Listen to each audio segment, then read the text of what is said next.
आइए हम प्रार्थना करेंगे। पिता परमेश्वर, यीशु मसीह के नाम में हम आपके चरणों में आते हैं। हम धन्यवाद देते हैं प्यारे प्रभु जी जयवंत दिन के लिए। धन्यवाद देते हैं पिता सेवा के इस अवसर के लिए। धन्यवाद देते हैं पिता ऑनलाइन प्रसारण की सेवा के लिए, जिसके माध्यम से पिता लॉकडाउन पीरियड में भी आपका वचन लोगों के घर घर तक पहुंचाया जा सकता है। प्रार्थना करते हैं पिता, जितने परिवार ईमानदारी के साथ, विश्वास योग्यता के साथ अपने घरों में बैठे हैं, आप उनके जीवनों में और उनके परिवारों में अपनी उपस्थिति को दीजिए प्रभु जी। आप अपनी उपस्थिति से उनके घरों को भर दीजिए प्यारे प्रभु जी। अपने दास को प्रभु एक बार फिर प्रभु जी सर्वांग खाली करके अपने राज की बढ़ती के लिए इस्तेमाल कीजिए। जो वचन प्रभु आपने अपने दास को दिया है, हम प्रार्थना करते प्यारे प्रभु जी, उस वचन की सामर्थ आज प्रत्येक परिवार में काम करने पाए प्रभु जी। वचन को सीखने के लिए, सुनने के लिए, समझने के लिए और उसके अनुसार चलने के लिए आपका पवित्र आत्मा एक एक परिवारों की सहायता करने पाए प्रभु जी। प्रभु आपने हमको हमारी सहायता किया प्रभु जी, इस स्थान तक पहुंचने में हमको हमारा सहायता किया प्रभु। हम आपका धन्यवाद करते हैं। प्रार्थना की सुनने के लिए प्रभु आपका धन्यवाद। सारा आदर मान महिमा प्रभु हम आपको देते हैं, मानते यीशु मसीह के नाम से, आमीन। उद्धारकर्ता प्रभु यीशु मसीह के सामर्थ्य और जीवित नाम में हासोप्र मिनिस्ट्री की ओर से आप सबों का इस सभा में हार्दिक स्वागत करता हूं। परमेश्वर का धन्यवाद हो, इस लॉकडाउन समय में भी परमेश्वर ने हमारे जीवनों में यह अनुग्रह प्रदान किया कि हम आप अपने घरों में रहते हुए भी परमेश्वर के वचन को पढ़कर, सुनकर अपने जीवन में आशीषों को प्राप्त कर सकते हैं। इसलिए आइए हम सब मिलकर परमेश्वर को धन्यवाद करें। आज के मनन के लिए मैं आपको परमेश्वर वचन में लेकर जाना चाहता हूँ। रोमियो के पत्री उसका 13 अध्याय उसके 11 पद में, रोमियो के पत्री 13 अध्याय उसका 11 पद, उसमें लिखा हुआ है, समय को पहचान कर ऐसा ही करो, इसलिए कि अब तुम्हारे लिए नींद से जाग उठने की घड़ी आ पहुंची है। एक बार फिर से मैं इस पद को दोहराते हुए आपके सामने पढ़ना चाहता हूं। समय को पहचान कर ऐसा ही करो, इसलिए कि अब तुम्हारे लिए नींद से जाग उठने की घड़ी आ पहुंची है। जैसा हम सब अच्छी तरह इस बात को जानते हैं कि हम अंतिम दिनों में इस धरती पर जीवन को व्यतीत कर रहे हैं। We are the people of last days. एक एक अवसर जो परमेश्वर इन दिनों में अपने बड़े अनुग्रह के द्वारा हमारे जीवनों में देता है, हर एक अवसर, एक एक अवसर हमारे जीवन के लिए बहुमूल्य है। ये समय जो परमेश्वर हमको देता है, ये निश्चिंत रहने का समय नहीं है। लापरवाही में जीवन व्यतीत करने का समय नहीं है और न मनमानी तरीके से जीने का समय है, लेकिन यह समय है अपने जीवन के अंदर परमेश्वर के वचन के आधार पर अपने प्रभु यीशु मसीह से मुलाकात करने के लिए तैयारी करने का। प्रभु यीशु मसीह के आगमन के संबंध में यदि मैं इस प्रकार कहूं कि काउंटडाउन शुरू हो चुका है, उल्टी गिनती शुरू हो चुकी है। कोई भी वैज्ञानिक जब किसी उपकरण को या अंतरिक्ष यान को अंतरिक्ष में भेजते हैं, उस समय में काउंटडाउन होता है।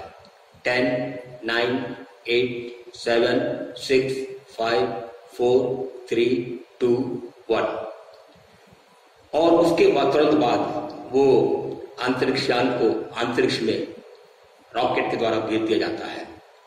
कि उसी प्रकार प्रभु यीशु मसीह के आगमन के संबंध से भी परमेश्वर के वचन के आधार पर मैं दृढ़ता के साथ इस बात को कह सकता हूं कि प्रभु यीशु मसीह का आना बहुत ही करीब है। परमेश्वर के वचन इब्रानियों के पत्र उसका 10 अध्याय उसके 37 पद में इस प्रकार लिखा हुआ है, अब बहुत कम समय रह गया है। अब बहुत कम समय रह गया है, जबकि आने वाला आएगा और देर ना करेगा। होशे की पुस्तक उसका 6 अध्याय उसके 3 पद में इस प्रकार लिखा हुआ है कि यहोवा का प्रकट होना भोर का सा निश्चित है। जिस प्रकार हर रात्रि काल के बाद भोर होती है, उसी प्रकार बाइबल हमें बताती है यीशु मसीह का प्रकट होना भोर के समान निश्चित है।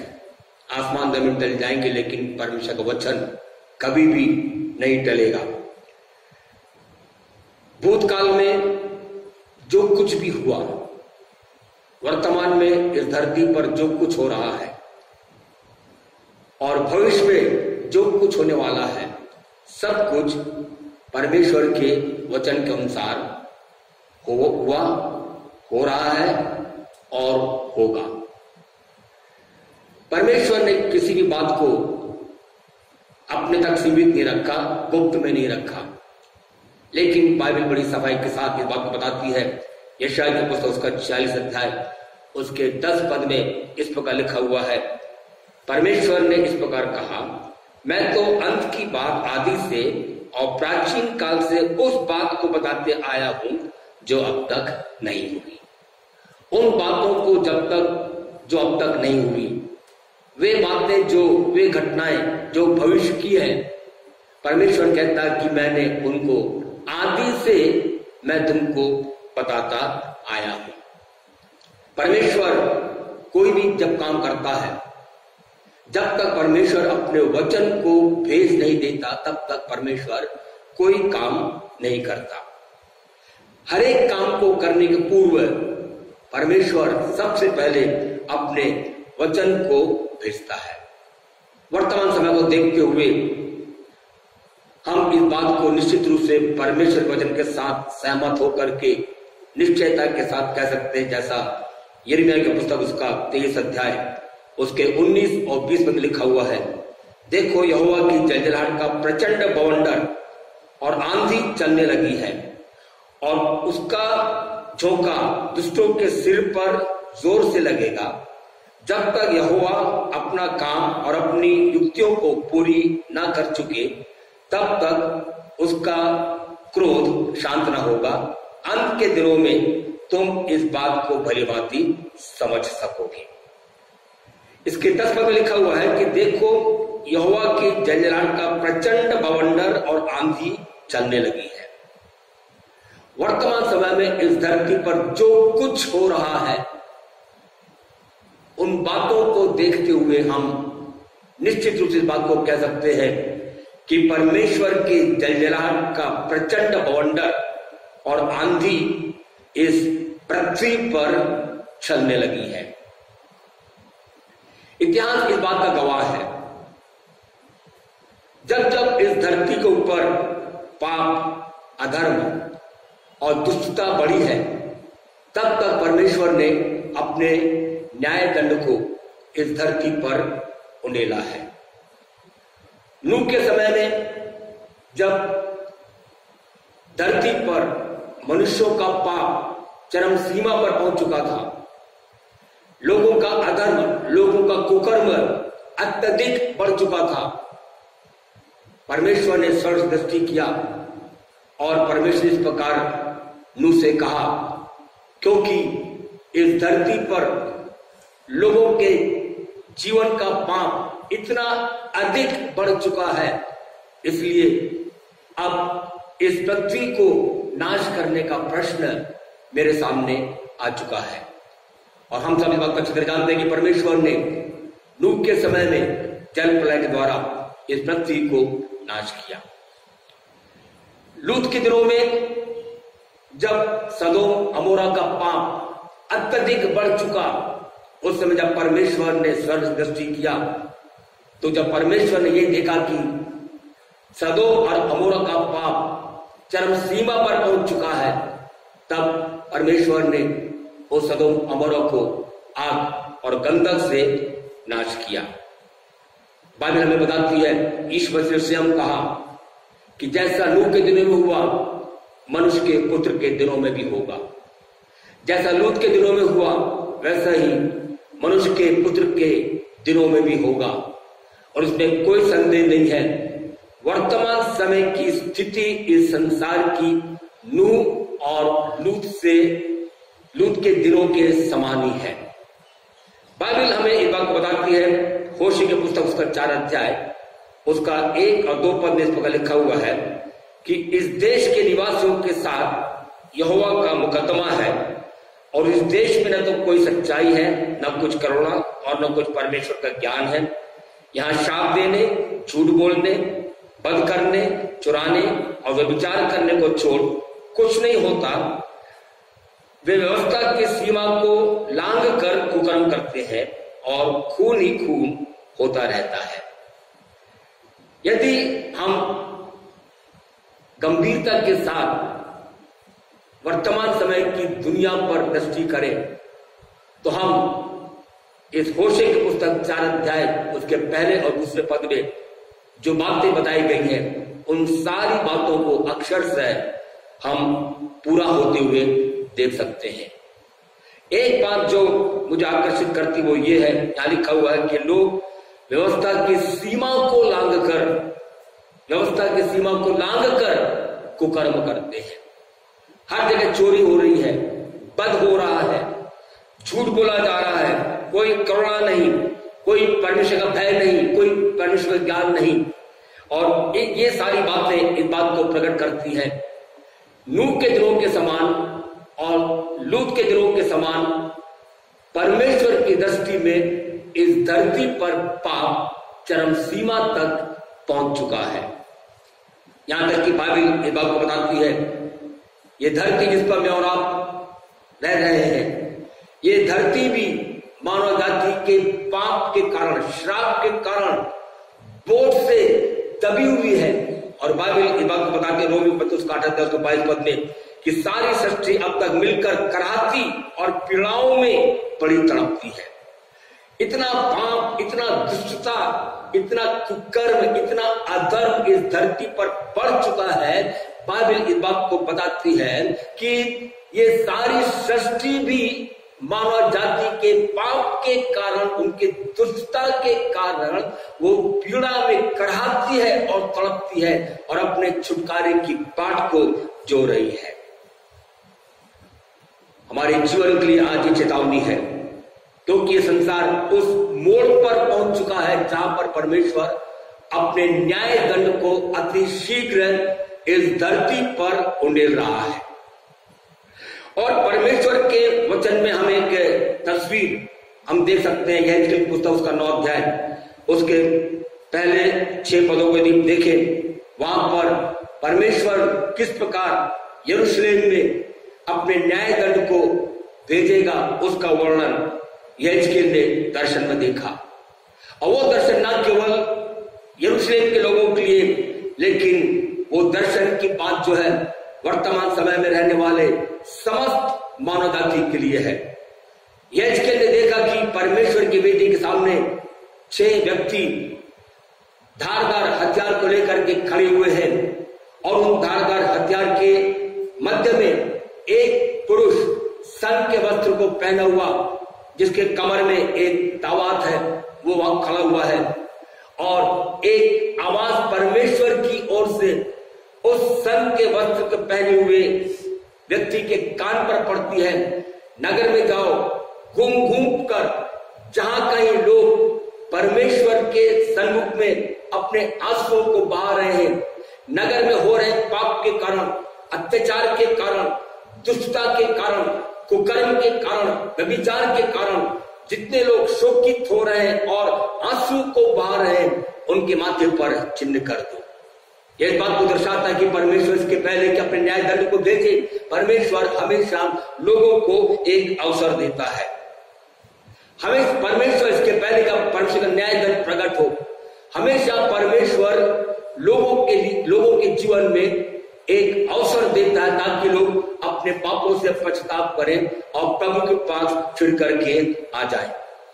एक व्यक्ति है जो नगर में एक सिरे से लेकर दूसरे सिरे तक वो घूम रहा है, लोगों को नाश करने के लिए नहीं, लोगों को गिराने के लिए नहीं, उनकी हानि करने के लिए नहीं, लेकिन बाइबल बताती है वो व्यक्ति जो नगर में घूम रहा है वो व्यक्ति है जो उन लोगों के माथे पर छाप लगा रहा है, मोहर लगा रहा है, जो अपने पापों के कारण, नगर में होने वाले अत्याचार के कारण, कुकर्म के कारण, अधर्म के कामों के कारण जो आंसू बहा रहे हैं, उनके माथों पर वो चिन्ह लगा रहा है। उसके बाद परमेश्वर की एक और आवाज उन 6 व्यक्तियों के बाद जिनके हाथों में धारदार हथियार है, परमेश्वर की एक आवाज उनके कान पर पहुंचती है और परमेश्वर ने कहा, इस मोहर लगाने वाले, छाप लगाने व्यक्ति के पीछे जाओ और जिस किसी के माथे पर वो छाप कर नहीं है उसको तुम लोग बिना कोमलता के, बिना किसी का चेहरा देखे तुम लोग उसको नाश कर देना। मेरे प्यारों, वर्तमान समय ऐसा ही है। हमारे इस धरती पर, इस दुनिया पर पाप इतना बढ़ता चला जा रहा है, हर जगह इतना अत्याचार, हर जगह इतना कुकर्म, लेकिन परमेश्वर का धन्यवाद हो, ऐसे समय में इसके पहले कि परमेश्वर अपने न्याय दंड को इस धरती पर भेजे, एक व्यक्ति है जो आज हमारे जीवन में अपनी मोहर को लगाना चाहता है।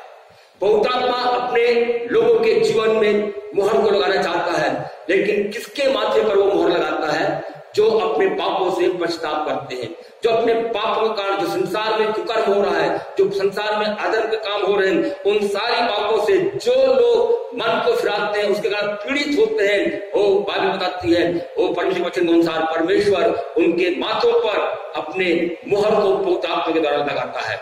इफिसियों पत्र उसका पहला अध्याय उसके 13 पद के अनुसार वहां पर ऐसा लिखा हुआ है कि परमेश्वर का उद्धार का सुसमाचार जब लोग विश्वास करते हैं, उसको अपने जीवन में ग्रहण करते हैं, तो प्रतिज्ञा का पवित्र आत्मा उनके जीवन में मोहर को लगा देता है। हर एक उद्धार पाए लोगों के जीवन के अंदर में परमेश्वर का उद्धार की छाप है। हर एक उद्धार पाए लोगों के जीवन में पवित्र आत्मा की एक छाप पाई जाती है। और परमेश्वर का धन्यवाद हो, आज के दिन में आप कहीं भी क्यों ना हो, अपने घरों में है, भले 2 जन क्यों ना हो, 1 जन क्यों ना हो, या पूरे परिवार के साथ 4-5 जन क्यों ना हो, लेकिन एक बात निश्चय जाने, जब आप परमेश्वर के वचन को सुन रहे हैं, एक है जो आपके घर में, आपके बीच में उपस्थित होकर के आपके जीवन में अपनी मोहर को लगाना चाहता है, अपनी छाप को लगाना चाहता है, उद्धार के मोहर को लगाना चाहता है, पवित्र आत्मा के मोहर को आपके जीवन के अंदर लगाना चाहता है। इसके लिए जरूरी है आज हम सब मिलकर के परमेश्वर के सन्मुख में दिल की गहराई से हम पुकारोगे, परमेश्वर कहें, प्रभु मुझ पर दया करिए और मेरे जीवन में अपने आत्मा के द्वारा मेरे जीवन में उस छुटकारे की मोहर को लगाइए। एक मौका परमेश्वर दे रहा है। वर्तमान समय हमारे जीवन के लिए एक अवसर है। ये लॉकडाउन का पीरियड हमारे जीवन के लिए एक अवसर, सुनहरा अवसर है, जहां पर हम परमेश्वर के वचन को सुन करके, परमेश्वर की आवाज को सुन करके, पवित्र आत्मा की आवाज को सुन करके अपने जीवन के अंदर में हम प्रभु के पास आकर के दिल की गहराई से अपने गलतियों के लिए, अपने पापों के लिए पश्चाताप करके प्रभु के सन्मुख अपने जीवन को हम समर्पित कर सकते हैं। और जैसा योएल की पुस्तक उसका 2 अध्याय 12 और 13 में लिखा हुआ है, उपवास के साथ रोते पीटते हुए अपने पूरे मन से फिर कर मेरे पास आओ, अपने वस्त्र नहीं लेकिन अपने मन को फाड़कर परमेश्वर यहोवा की ओर फिरो, क्योंकि परमेश्वर अनुग्रहकारी लक्ष्य को करने वाला अति करुणामय परमेश्वर है। आज परमेश्वर ऐसे लोगों को ढूंढ रहा है जो अपने पापों से पश्चाताप करने के लिए तैयार है। आज परमेश्वर ऐसे लोगों को खोज रहा है जो प्रभु के पास अपने संपूर्ण मन से आकर के अपने जीवन को प्रभु के हाथ में समर्पित करने के लिए तैयार है। हमने अपने जीवन में कितनी बार परमेश्वर की आवाज को सुना,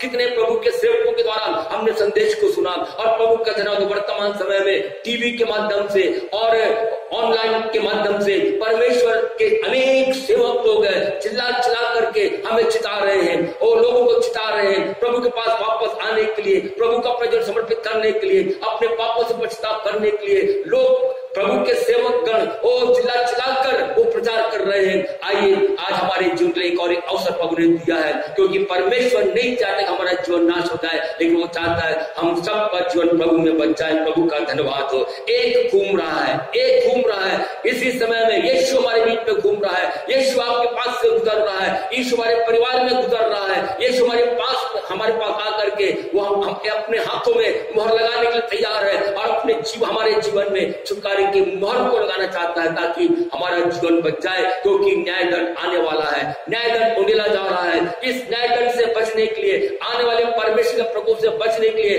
केवल एक ही उपाय है कि हम अपने जीवन के अंदर परमेश्वर के पवित्र आत्मा की छाप को अपने जीवन में हम ले। प्रभु का धन्यवाद हो। जहां पर हम हैं, जिस स्थान पर इस समय में हम पाए जाते हैं, उसी स्थान पर हमारा प्रभु अपने पवित्र आत्मा के द्वारा एक छाप को लगाने के लिए तैयार है। लेकिन शर्त यह है, हमारे जीवन में हमारे अंदर इच्छा होना चाहिए कि प्रभु मैं अपने जीवन में आपके मोहर को चाहता हूं, मैं अपने जीवन में आपके छुटकारे के मोहर को चाहता हूं, मैं अपने जीवन में आपके पवित्र आत्मा के मोहर को चाहता हूं। प्रभु मैं नाश नहीं होना चाहता।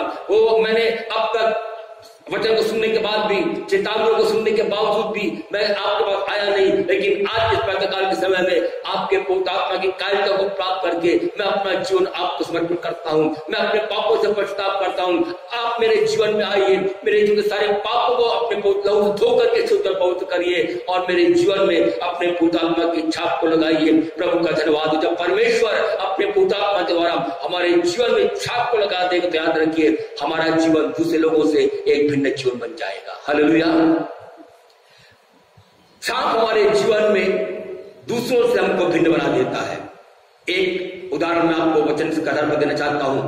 इस्राएली लोग मिस्र देश की गुलामी में थे और जिस तरह परमेश्वर ने उन इस्राएलियों को छुटकारा दिलाया उस मिस्र की गुलामी से, बाइबल में बताती है सारे इस्राएलियों को परमेश्वर ने आज्ञा दिया कि मेमना को बंद करो, उस मेमने के लहू को अपने घर के द्वार पर और अपने चौखट के दोनों बाजू पर और ऊपरी सिरे पर लगाना।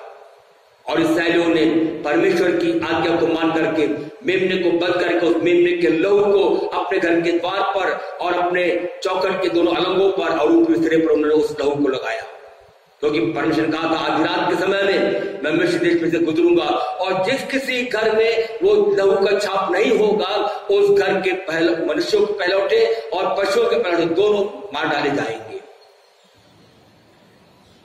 मैंने आपको बताया कि परमेश्वर इसके पहले कि परमेश्वर अपने न्याय दंड को उंडेले, इसके पहले कि विनाश का दूत आकर के लोगों को नाश करे, परमेश्वर हमेशा एक अवसर देता ताकि लोग अपने जीवन में, अपने हृदय में, अपने परिवार में, अपने घर में उस लहू की छाप को लगा ले।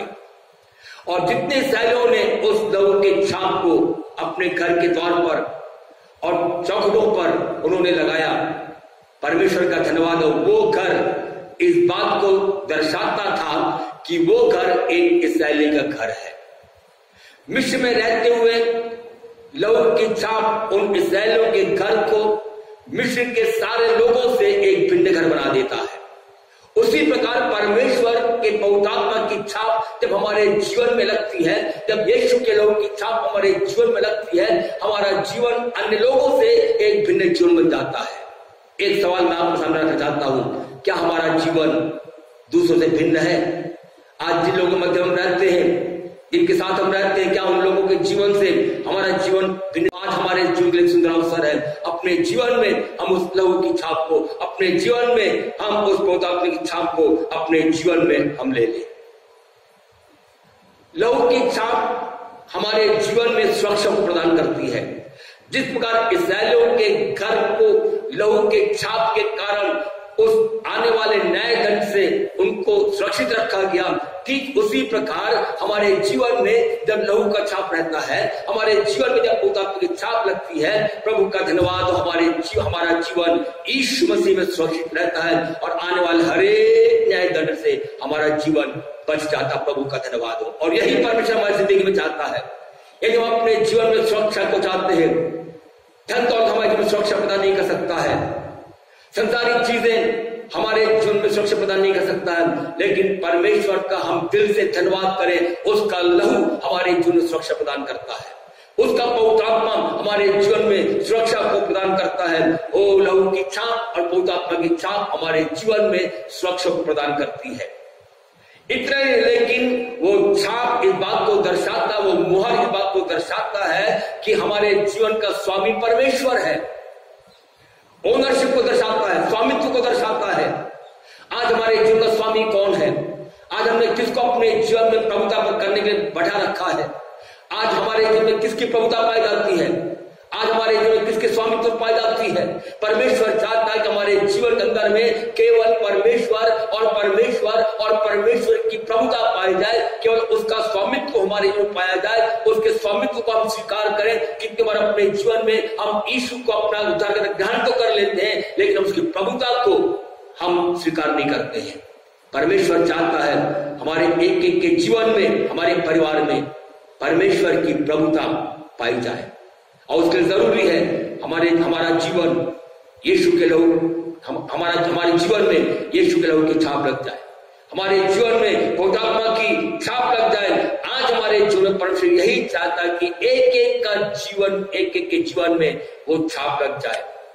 समय को पहचान कर ऐसा ही करो। दिन बुरे हैं, क्या क्या घटनाएं दुनिया में घटित हो रही है, इन सब बातों से हम अच्छी तरह वाकिफ है, लेकिन इन सारी घटनाओं के मध्य में परमेश्वर हमारे जीवन में ये चाहता है कि जो अवसर हमारे जिंदगी में परमेश्वर देता है, एक एक अवसर का अपने जीवन में हम पूरे लाभ को उठाने वाले बन जाएं, और जिस उद्देश्य के साथ परमेश्वर हमको अवसर पर अवसर देता है, उस अवसर को हम बहुमूल्य जाने। पौलुस कहता है समय को पहचान कर ऐसा ही करो, क्योंकि तुम्हारे लिए नींद से जाग उठने की घड़ी आ पहुंची है। जी हाँ, ये हमारे जीवन के लिए जागने का समय है। ये हमारे जीवन में जिस समय में हमारा रह रहे हैं, जब अनेक घटनाओं को अपने आप के सामने होते हुए हम देख रहे हैं, परमेश्वर चाहता है हम समय को पहचान करके अपने आप को तैयार करें। इसराइल में 12 गोत्र थे, उन 12 गोत्रों में से एक गोत्र था, वो है इस्साकार, और इस्साकार के गोत्र के विषय में बाइबल पहले अध्याय उसका 12 अध्याय उसके 32 पद में इस प्रकार बताती है कि इस्साकारी समय को पहचानते थे। They were discerning their time, और न केवल वो समय को पहचानते थे, लेकिन बाइबल उसके आगे ये भी बताती है, और वो जानते थे कि इस्राएलियों को क्या करना उचित है। न केवल वो समय को पहचानते थे, लेकिन वो इस बात को भी जानते थे कि ऐसे समय में उनको क्या करना है, उन इस्राएलियों को क्या करना है। जब संसार में हम घटनाओं को देखते हैं, विभिन्न प्रकार की आपदाओं को देखते हैं, कोरोना वायरस को देखते हैं, लोग तुरंत कहते हैं अरे ये तो सब बाइबल में लिखा हुआ है और ऐसा तो होना ही है, और ये तो अंत का समय का चिन्ह है, तो यीशु मसीह आने वाला है। केवल लोग इतने ही कहते हैं, लेकिन याद रखिए हमारे जीवन में परमेश्वर चाहता है हम इस सरकार के समान बन जाए। न केवल हमको समय को पहचानना है, लेकिन हमारे जीवन के अंदर में हमको इस बात को भी पहचानना है कि समय को देखते हुए हम अपने आप को पहचान ले कि हमें क्या करना उचित है। और यह समय हमारे जीवन, जैसे पौलुस कहता है तुम्हारे लिए नींद से जाग उठने की घड़ी आ पहुंची है। Church, every individual let us wake up, हम तैयार हो जाएं, हम जागृत हो जाएं, क्योंकि यीशु मसीह का आगमन बहुत ही करीब है। जितना हम सोचते नहीं उससे बढ़कर अतिशीघ्र यीशु का आगमन होगा। जो अवसर परमेश्वर हमारी जिंदगी में आज दिया है, इस अवसर को अपने हाथ से हम जाने न दें। आज परमेश्वर का आत्मा हमसे बातचीत कर रहा है, लेकिन कल परमेश्वर का आत्मा हमसे बात करना बंद कर देगा। आज अनुग्रह के द्वार खुला हुआ है, लेकिन यह अनुग्रह के द्वार अतिशीघ्र बंद हो जाएगा। परमेश्वर हमारे जीवन में अवसर पर अवसर दे रहा है, लेकिन हमेशा ये अवसर हमारे जीवन में आता नहीं रहेगा। परमेश्वर ने स्वयं इस प्रकार कहा, उत्पत्ति पुस्तक का 6 अध्याय उसके 3 पद में परमेश्वर ने कहा, my spirit is not always side with Mankind, मेरा आत्मा मनुष्यों के साथ हमेशा वाद विवाद करता ना रहेगा।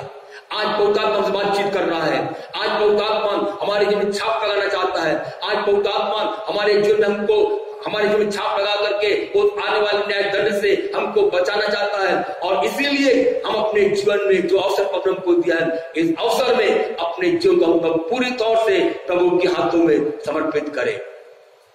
बाइबल के अंदर में हम अनेक लोगों के बारे में हम देख सकते हैं, परमेश्वर ने कई अवसर दिया मन फिराने के लिए, वापस लौट आने के लिए, लेकिन उन्होंने ध्यान नहीं दिया, and they lost the opportunity God give them. जो अवसर परमेश्वर उनको दिया उन्होंने अपने जीवन से खो दिया। शाऊल एक अभिषिक्त राजा था, इस्राएल का पहला राजा था। He was anointed by God, chosen by God, और परमेश्वर कभी भी अपने चुनाव में गलती नहीं करता। परमेश्वर ने उसको चुना, परमेश्वर की आज्ञा से उसका शाऊल के द्वारा अभिषेक किया गया राजा होने के लिए, और परमेश्वर ने इस्राएलियों को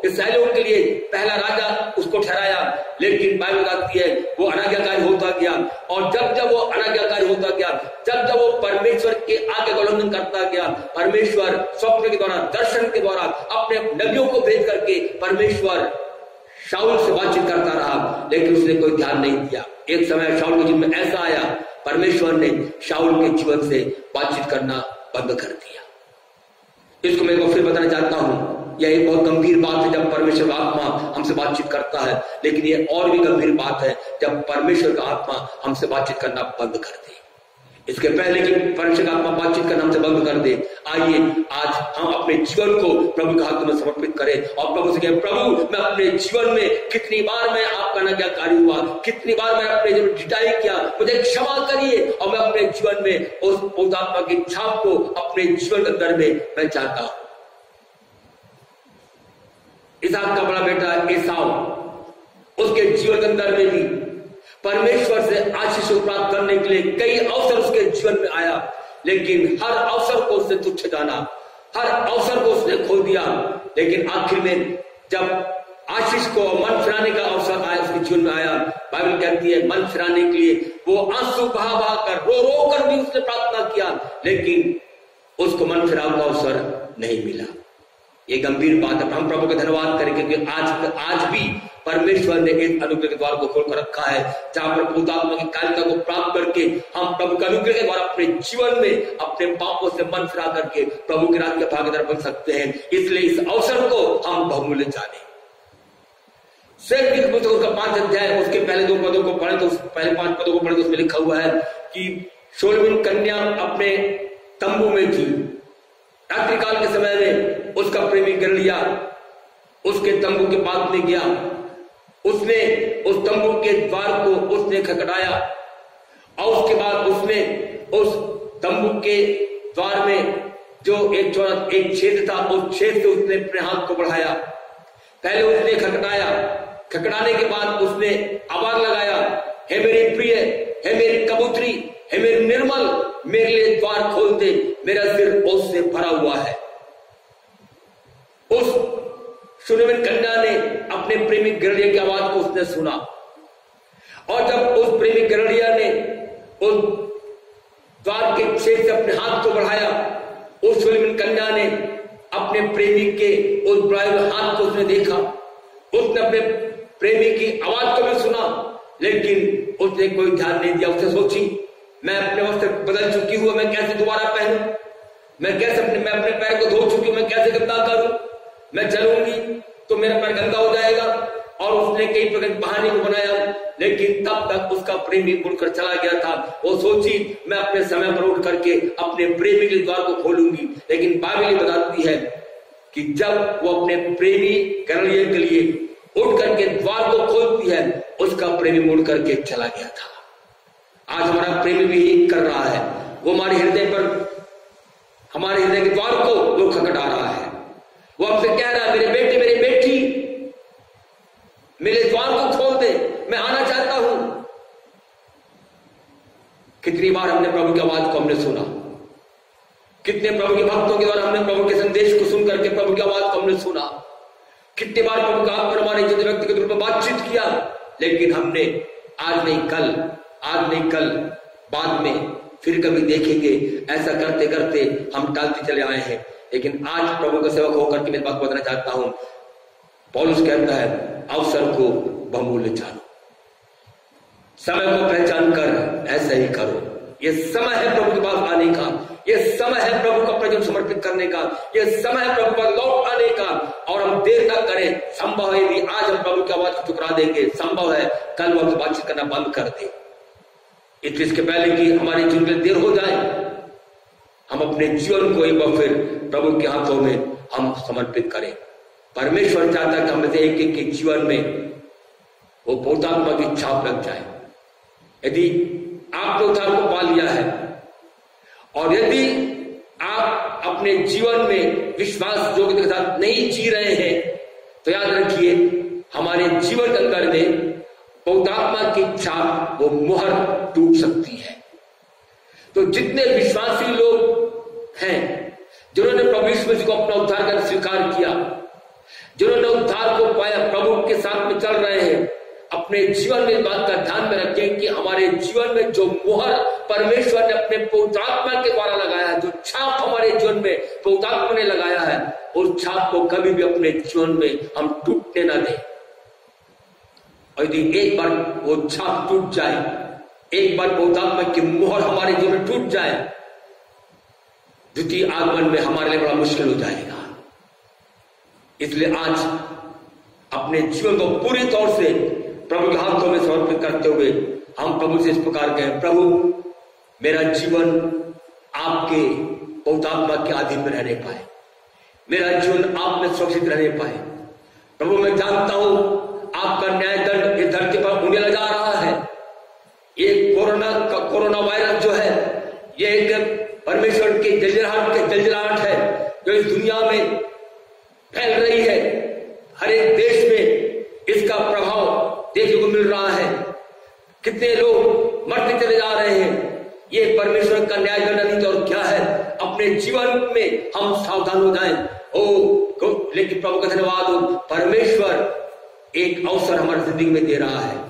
इसके पहले कि वो और भी न्याय दंड इस धरती पर परमेश्वर को उंडेला जाए, मेरे भाइयों बहनों आइए अपने जीवन को हम उस प्रभु के हाथों में समर्पित कर दें जो हमारे जीवन को अपने पोता पर मोहर लगाना चाहता है, जो हमारे जीवन में अपने पोता पर मोहर लगाना चाहता है।